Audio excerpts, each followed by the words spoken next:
Hello, everybody, and welcome to our second day of live programming here with the Games for Change University Student Challenge. I'm just Rowley. I'm the program manager for Global Game Jam, and we are in a partnership with Games for Change for the University Student Challenge. The Games for Change Student Challenge is a game design competition that invites young people to create digital games inspired by the United Nations Sustainable Development Goals. The challenge is also a platform for amplifying student voices, empowering young people to imagine creative solutions to social problems, and to see themselves as engaged citizens and change makers. This year, the challenge tackles 3 social impact themes: outplay hunger, nurture yourself with nature, and Peaceformers Challenge. Joining me today is Monya and Karen from the Whitaker Peace and Development Initiative, and we are going to be discussing the Peaceformer Challenge. Hi. Greetings. Awesome. Hi, everyone. Hello. Thank you so much for joining us. I'm really looking forward to your presentation. How are you guys doing today? Great. Very good. Very good. Happy to be invited and so glad people are leaning into this opportunity to take peace forward. Absolutely. So let's start with some, I know you have a presentation prepared, but I would love to at least get some introductions. I would love to know who both of you are, a little bit about the Whitaker Peace and Development Initiative, and how you got involved with the Games for Change Student Challenge. Terrific. Well, I will get started. Hello, everyone. Thank you so much for your time today. It's a pleasure to be with you and to present our organization, our program in particular, and our collaboration with Games for Change. My name is Monya Kian. I'm the director of the Domestic Harmonizer program, and I'm joined by my wonderful colleague, Karen DeVoe. And we are so excited to present to you our work with Games for Change. But before we dive into that, I'd like to share with you who we are. We are from the Whitaker Peace and Development Initiative. This is a global NGO founded by Forrest Whitaker, who's also, as in addition to his work in Hollywood, he's also UNESCO Special Envoy for Peace and Reconciliation. And we work in areas of conflict such as South Sudan, Uganda, South Africa, Mexico. We also have our headquarters in UNESCO in Paris, France, and we work here in the United States. And Karen and I are leading the program here in the United States. It's called the Domestic Harmonizer Program.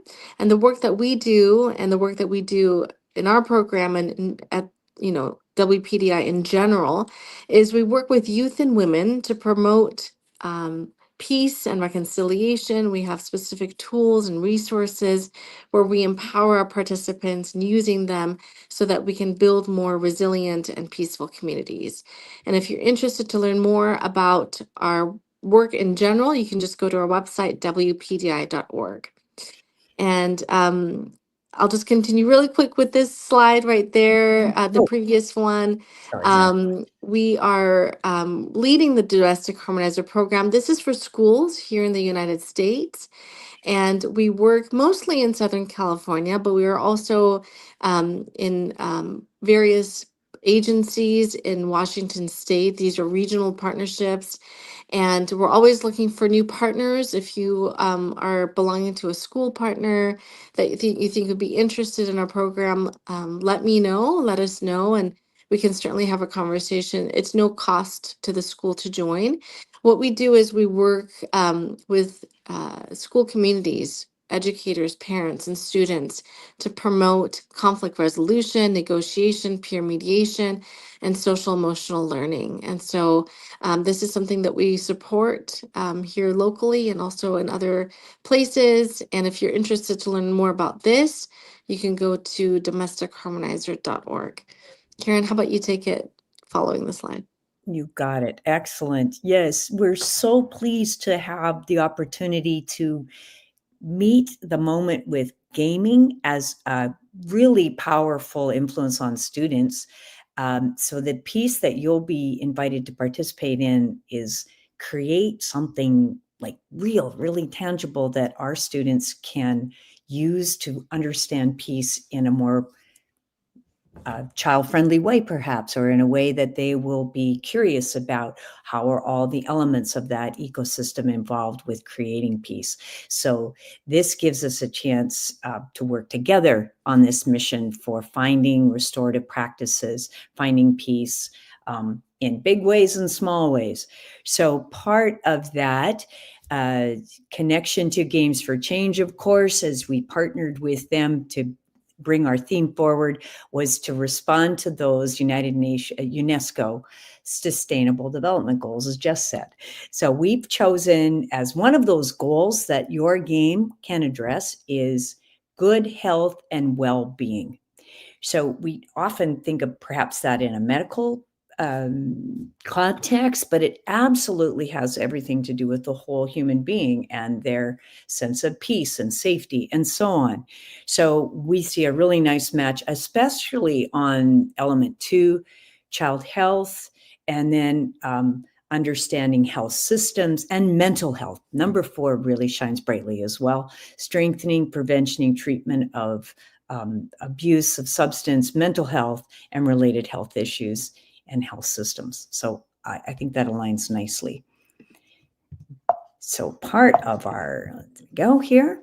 So the connection to peace and conflict would be in goal 3, understanding social equity. Yeah. And I know that that's something that is front and center in our schools in Los Angeles. I'm going to guess that it's true wherever you're situated, that understanding that access to those basic healthcare, basic education outcomes is a very, very important principle to promote and to help people gain awareness to that, about its importance. Yeah. And then economic stability. There is many, many examples in our world today that show us that what it looks like when there isn't economic stability, it often is a key driver of conflict and can lead to deep crisis in global war.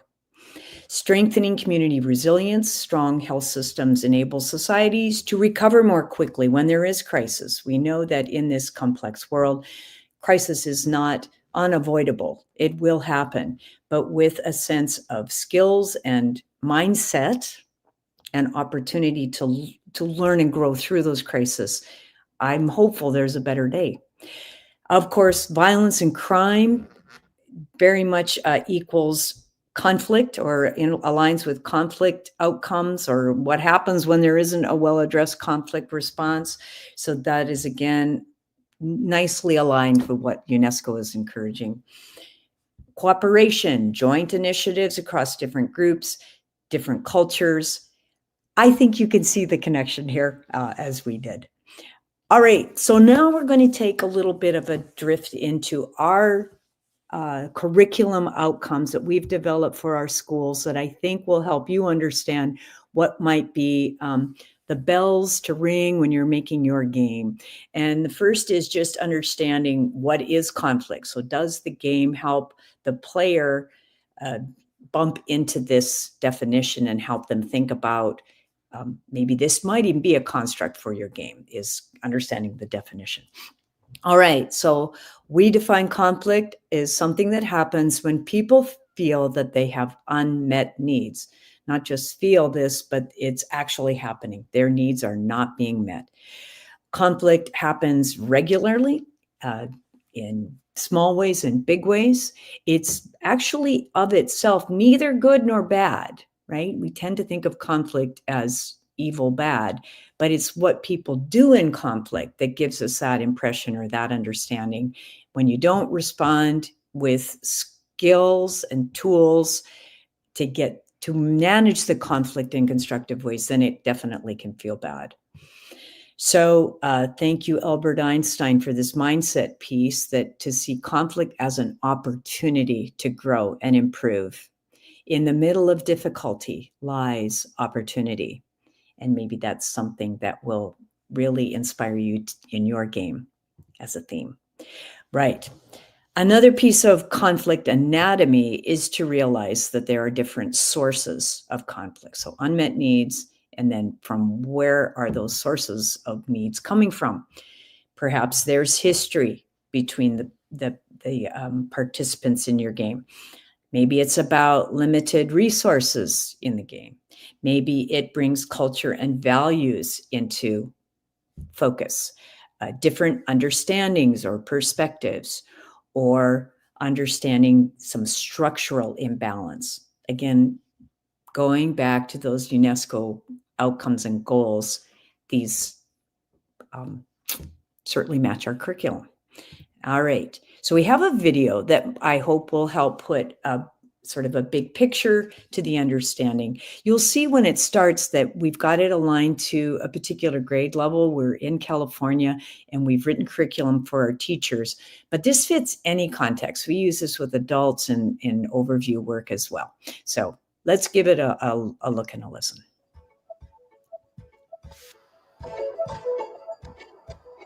Conflict occurs regularly in our daily lives and can happen in any situation where people interact.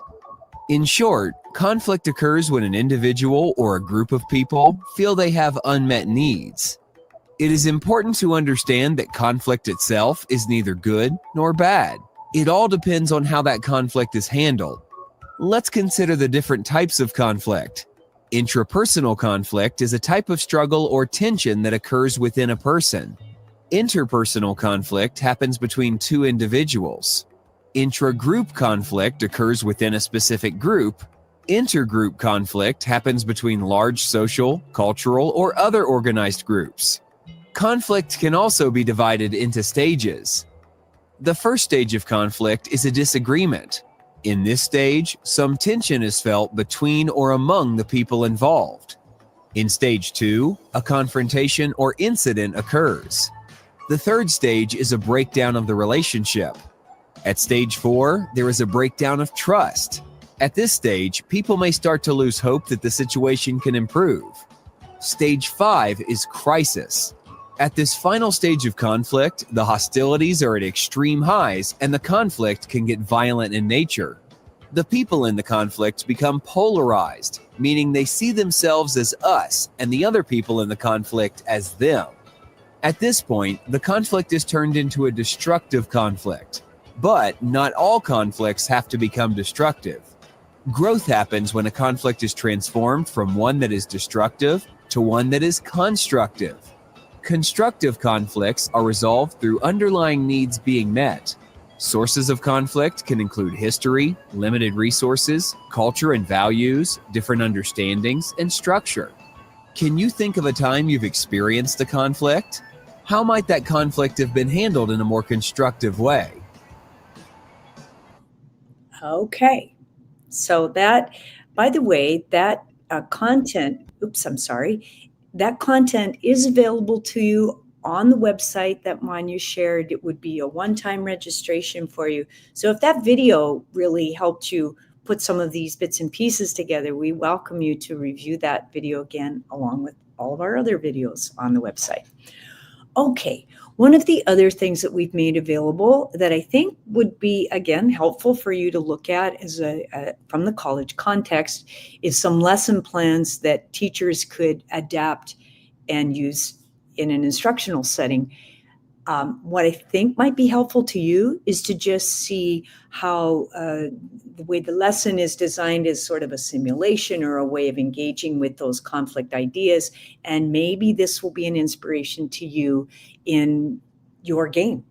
So, for example, in lesson 1, aligning to Sustainable Development Goal 3, understanding conflict and well-being, we've asked our instructional leaders to get like a piece of yarn, a ball of yarn, and pass it between a group of people, and then to begin to reflect on what needs, if you were representing needs for safety, need for love, as you pass that across the circle, maybe the person you pass it to has the need for respect, and they would need to tell a connection or a story between the need for love and the need for respect. And then they would pass the ball to someone else. And maybe the person that they're passing to has freedom as their need in mind. And as they collect that yarn and begin to create a spider web, if you like, they're thinking, what's the connection between respect and love and freedom.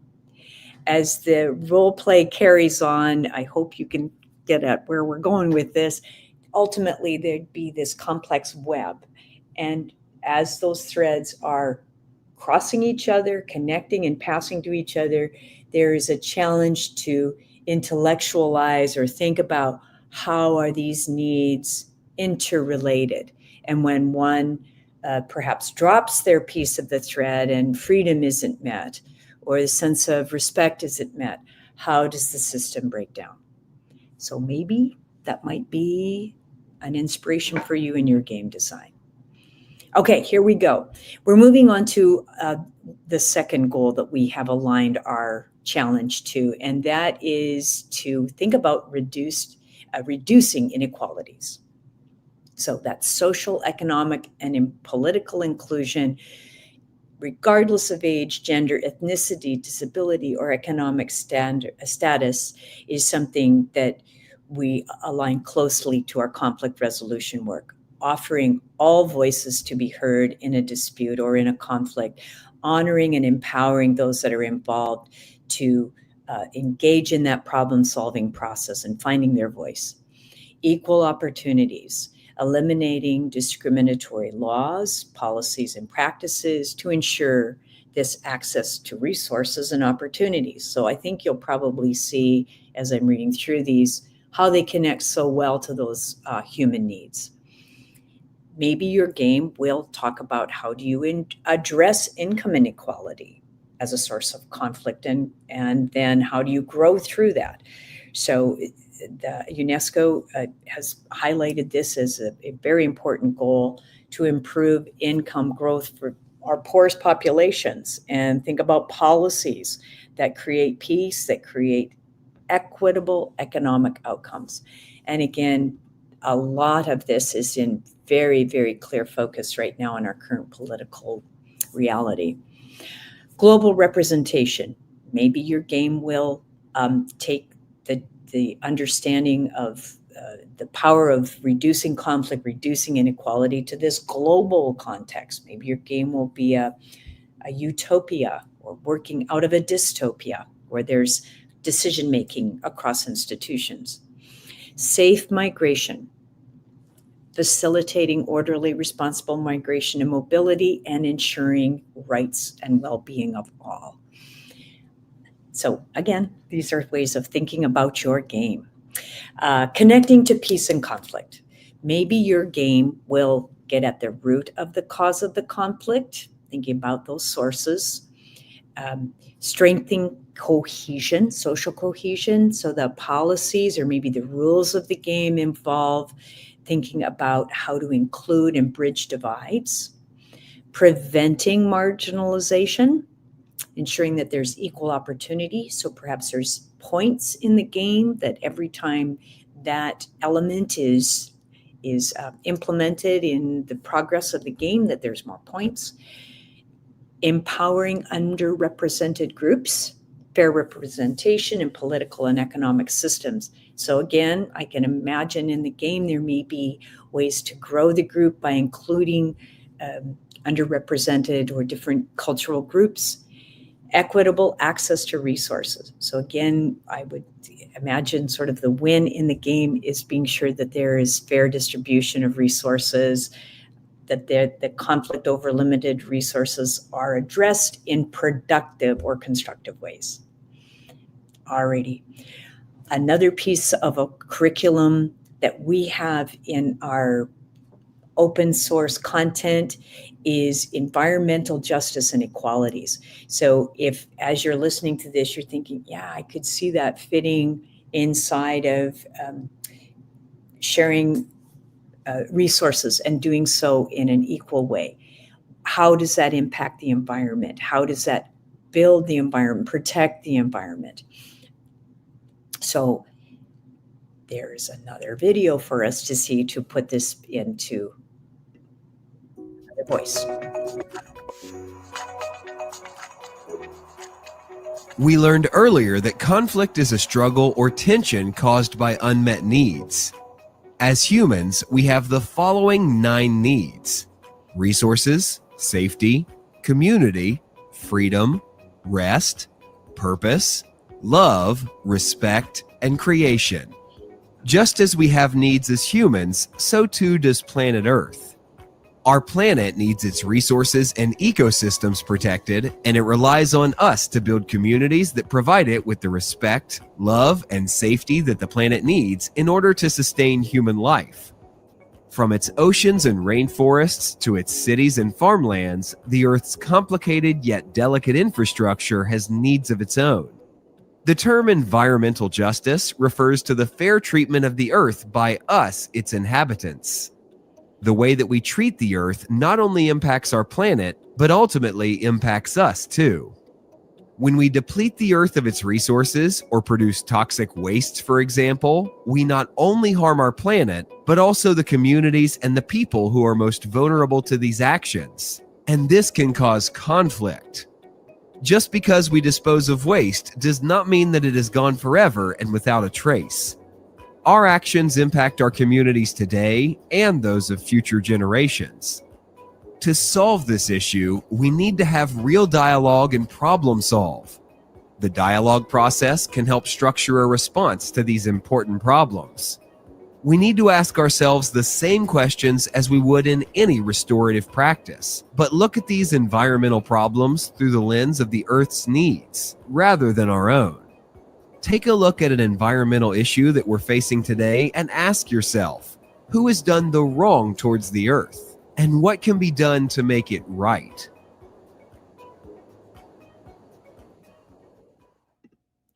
Okay, so again, I hope that sort of summarized where we were going with those key concepts. We have, as we did with the first Sustainable Development Goal, we have a lesson plan in our resources that are available to you. And this one is about understanding what scarcity might look like, or understanding the imbalance or unequal sharing of resources. And I'll just give you a brief overview of what this lesson is about. And again, it's designed for a classroom of students so that it's interactive and engaging. Maybe your game will simulate something like this. So there's 10 chairs, and you give a small token, or what did they say here? Yeah, graham crackers or something like that represents some of a resource. Sorry about that. A resource of some sort. And then after they've been shared out among those 10 chairs, the leader of the group would come and take, let's say, 8 of those crackers and give them to one person, and leave the other 8 people to share just those 2 crackers. And then the students are like, well, wait, what? That is meant to represent that inequality. It's meant to inspire conversation, and then to think about, well, why is it that one of the chairs, or people that are holding the chairs, has 8 and the others have 2? Again, thinking about the distribution of resources and wealth in the world, it's a pretty accurate simulation, actually. Again, it's just maybe it's a bit provocative, but it is intended to create conversation and thinking about, how do you solve that? Not just, oh, it is, and it's a bad thing, but how do we solve it? How do we work forward so that there is a peaceful resolution to sharing resources? All right, the third and final goal that we're embracing with our challenge is understanding peace, justice, and strong institutions. So that's goal 16. So peaceful, inclusive societies aim to build to reduce violence, protect the vulnerable, and foster harmony through nonviolent resolution and social inclusion.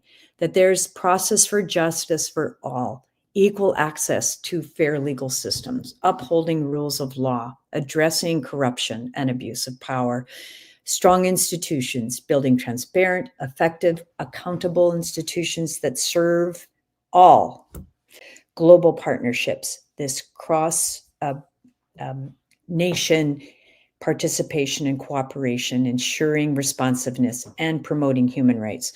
So you can see a lot of these big ideas and vocabulary that we connect to peace and conflict, reducing violence, ensuring justice, strengthening institution, upholding human rights. So Any of these things that we're reviewing today in this presentation would be appropriate anchors to the game that you might create. We don't expect that your game is going to ring every single bell of all of the sustainable development goals, but I know that there's something in here that you'll be able to grab onto. Okay, in addressing this last goal, we think about unpacking the dynamic between power and peace. And just like peace, we tend to associate with something negative. Sometimes we think of power in that same context, that power is lording over, or it can be intimidating, when instead power is an idea of having agency, and that power doesn't necessarily have to be used for a negative outcome, that there's influence and power when there's a collective mission for goodness. And as this slide reminds us, some people would say that the real source of power lies within our own inner strength. Maybe that will resonate for you in your game as you create that. The role of power in international relations, we've got some more terms here: hard power, political, military, perhaps economic capacity, that stands in contrast or maybe beside soft power, moral appeal, values, cultural influence to take action. So throughout history, power has played a very important role in social sciences and history. Maybe you're studying something right now in the context of your own academic adventure that you can see playing into a game design, understanding power. How do you use power for these positive outcomes? Okay, one more video. Violence, power, and culture. These may seem like unrelated concepts, but they are in fact intertwined.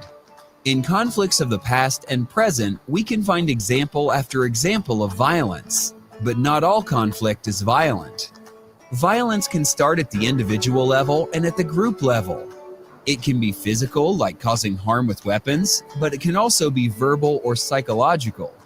Regardless of how violence happens, it diminishes the dignity and worth of others. Power also plays a major role in conflict, which is why it's important to learn the different sources of power. Positional power comes from someone's job, title, or role.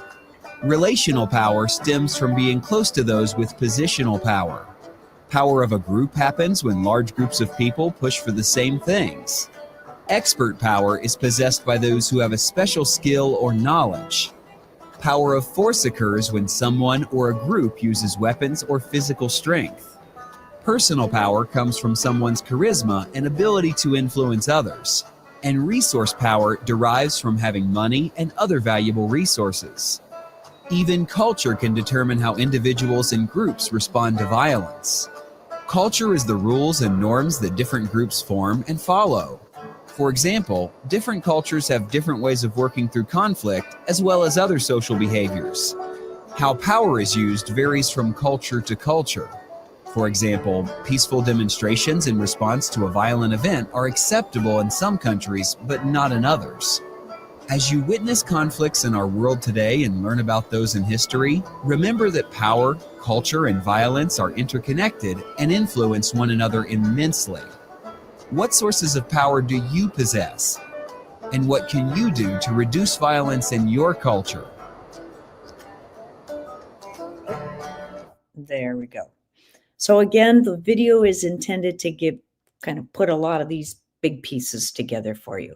The third lesson plan, and really this lesson plan is building on the UNESCO website, some of the videos that they have. And so we've asked our instructional leaders to review video with these definitions: peace, justice, strong institutions, and then create learning maps or Venn diagrams or visual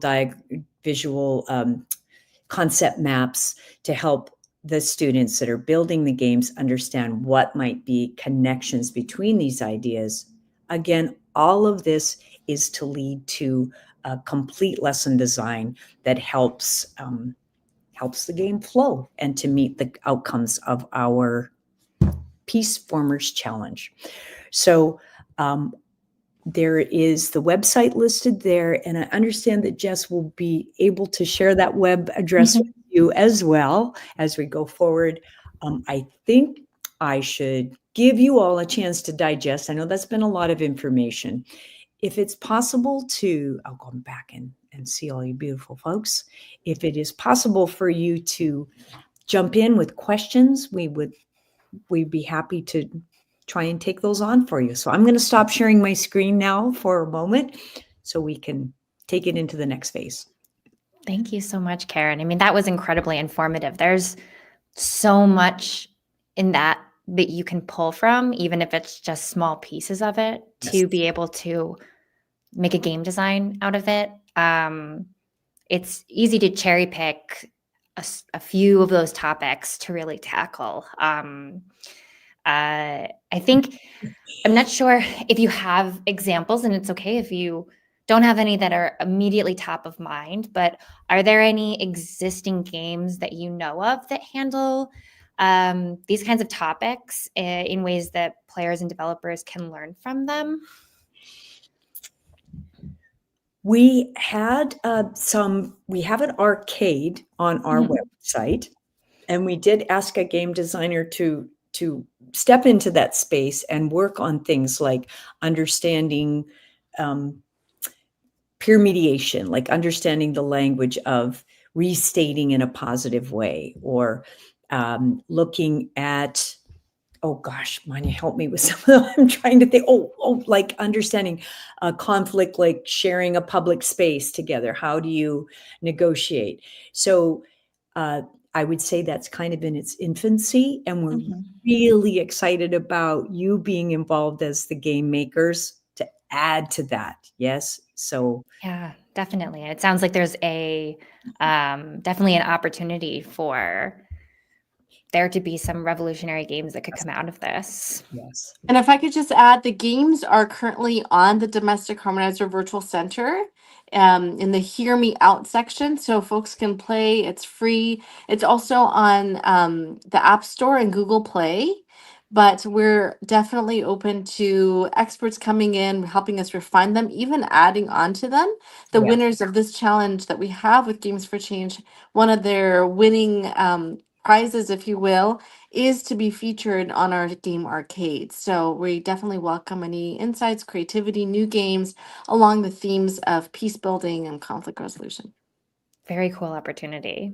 I actually did have a question that's coming in from YouTube, and it's from the Bull, who is someone who very frequently attends our live session. So thank you again, the Bull, for coming to our talk today. They ask, often in games, the conflicts aren't about two groups who needs don't align. It's a situation of inherently good group versus an evil group. What does peace look like in that context? Oh, I think that's a really, really good question, right? We tend to simplify things as good guys and bad guys, but what if they're both good guys, right? And they have different needs that are not being addressed. So I think, and please jump in here too, Monya. I'm not sure I've got all of the hypotheticals in mind for this, but imagining what does it look like when both groups understand the needs of the other? What's the intricacy of getting both of those groups' needs met, and not just seeing it as good guys and bad guys? Is that, I agree with that. And I think part of this challenge is to see broader than just conflict as a result of violence, but perhaps even caused by natural disasters where there's a conflict, there's a that's right. resource issue, and perhaps that is causing the tension. But there's no good and bad, it's just the reality. But how can we form peace? That's where we got the name Peaceformers. How can we form peace amidst these real issues, these real constraints? And so rather than having a judgment or a bias, what can we do? What can actually be done? Yeah. It's definitely very thought-provoking. All of the themes for Games for Change this year, they are so interconnected in ways, but are also so different. And I'm really looking forward to seeing how these themes affect people on an individual level as well as globally, because the experiences are going to be so different, whether you're in the United States or if you're in Namibia or if you're in Germany. Like, there's so many different interpretations of what Peaceformers even looks like to begin with, on top of all of these other key points within these goals. I mean, you broke them down so nicely that makes it even easier to digest what those, because the goals themselves are very large and broad, but it gives you so many more ways to interpret and think about them. And you're like, I've never seen a game on this topic. I'd love to. That's how games are made. I mean, most people make a game that they want to play that they've never seen before. So Right. See, I think of my own kids playing Risk back in the day. Mhm. It's all like conquering and Yep. kind of ganging up. Like, what if you could switch the narrative and make it Yeah. the more you collaborate, the more power you get. Yeah, I Risk or Civilization, one of those games. Yeah, exactly. Yeah, I mean, those are definitely, I wouldn't expect a Civilization or Risk type game to come out of the challenge. It will be amazing if someone does, or at least it would be great if it inspires the beginning of that kind of game, and really be their own change maker when they address these topics, because it's so important for these generations to be really diving deep into what these mean to them and how they can affect change in their own communities. That's exactly right. I mean, students spend a lot of time in that game world, and Especially now. what if it wasn't just get the biggest gun and jump through the wall and what if there's another way to use our imagination? Yeah, it's like the nicest, most aggressive handshake that you can do. Wonderful. Well, I really appreciate you both taking the time to be with us today.